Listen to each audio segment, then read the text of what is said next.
Hello everybody, it's vanburman here. Welcome to another discussion video today, and I just want to talk a little bit about a game you probably know that I've been playing, and that is Pokemon Uranium. I got to a bit of a point where I got a bit stuck with it. My Pokemon, or some of my really good Pokemon, seemed a bit too squishy. There's a lot of sort of one-hit KO tactics going on in the game.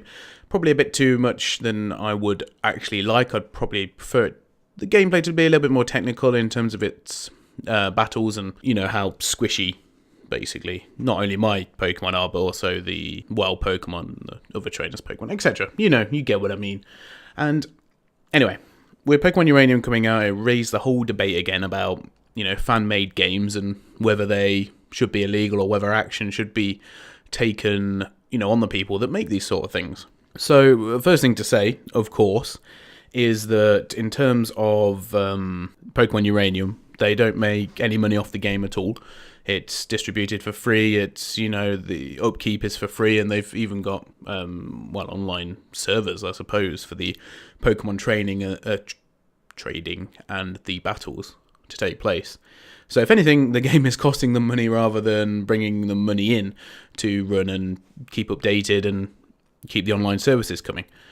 So they're not making any money off the Pokemon name, not directly anyway. You might say that people that have worked on the game have got something tangible to show in terms of their talents that they've been able to work on, and it's more high profile because it's therefore linked to the Pokemon brand.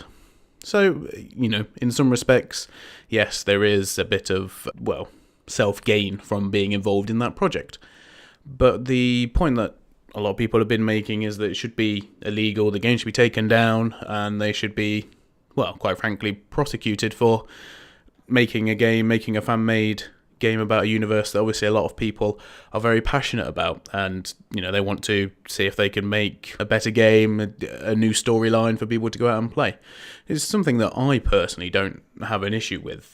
There is a fine line between using someone else's IP and full on ripping it off. I mean, don't get me wrong, when you get these Chinese releases of Pokemon games and they come out on cartridges and it's basically just the game on a third party cartridge and you put it in and play it, yeah, okay, that's illegal. Don't get me wrong, like the 1001 cartridges are very useful, they're very convenient, but they are outright illegal. Someone is making money off the back of it. At the end of the day, it is lining some presumably rich businessman's pocket. Or, rich single businessman rather than a conglomerate of businessmen. And I think that people sort of put those that are willing to put their time and effort into making a fan-made game in that same category, which to me is wrong.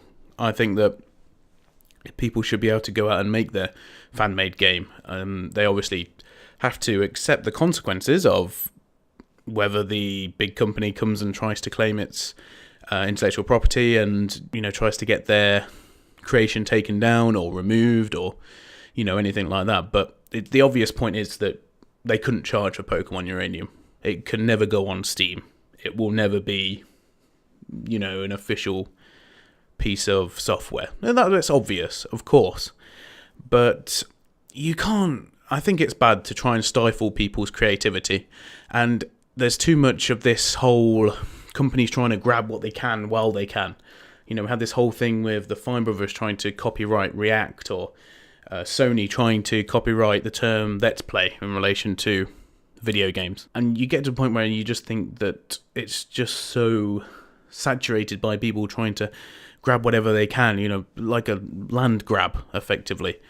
We've seen that in obviously some online multiplayer games where you can build your own houses and things like that, and there's a huge great big land grab right at the start and people try and claim as much as they can in the prime locations. But from this side of thing, I don't want to see people's creativity being stifled. That's why I like things like DeviantArt, where people have, taken, a game's images or whatever, crossed them over or made improvements, tweaks, I don't know, I'm trying to think of an example that I've seen, but turning a Pokemon into a human being, for example, something like that. And that sort of creativity a lot of people enjoy and a lot of people like to see. Me personally, I really like all that sort of stuff. So I personally do not see, I think I've said that a couple of times, I don't see a problem with it. as long as, they stick to some key principles, as I've mentioned before, the fact that they've got to be prepared to be pursued, and they've also not got to charge or make money off of any of their creations. It's like with the game that I'm making, or the game that I'm involved with. If someone wanted to make a fan-made game of that, then they can do. At the end of the day, when the game is released and finished, all of the art assets and everything are going to be made available for people to use. They'll be made available to the Kickstarter backers for free, and anyone can buy the art assets at a later date to use for their own projects down the line. And if they want to make a sequel, their own style of sequel to the game, then they can do. They can feel free to. And as far as I'm concerned, they can sell the game as well. If someone's willing to put in that much time and effort into making something, it's actually more flattering, I would find it, than anything. It would be really nice to see. So I'm sort of on the other side, where I'm not an unscrupulous businessman that is only bothered about, someone might be nicking my dollars because they've made this Pokemon Uranium game, so people may not go out and buy the 3DS and buy the latest version of Pokemon. Fact of the matter is, Nintendo, or whoever owns Pokemon now, I wouldn't have gone out and bought your 3DS anyway, and I wouldn't have gone out and bought the new Pokemon game anyway. I'm really fascinated by Pokemon Uranium and what people have, or what this whole team have come up with, and the amount of time they spent making it. And it just happens to be a part of a franchise that I really like. So, and that they're making it, and the rules. How Pokemon work. The elements. What the general gameplay is going to be, but you don't know how they've gone about doing it. And quite frankly, I think it's a brilliant game.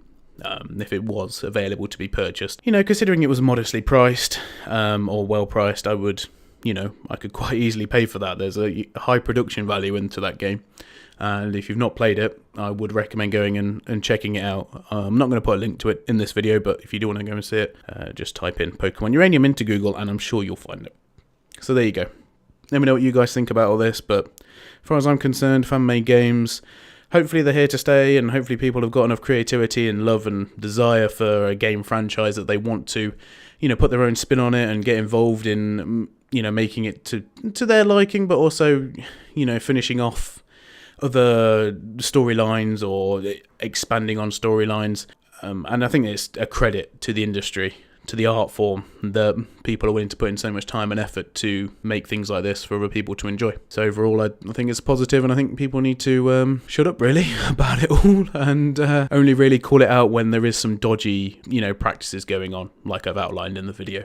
But as far as Pokemon Uranium and that sort of ilk are concerned, long may it continue.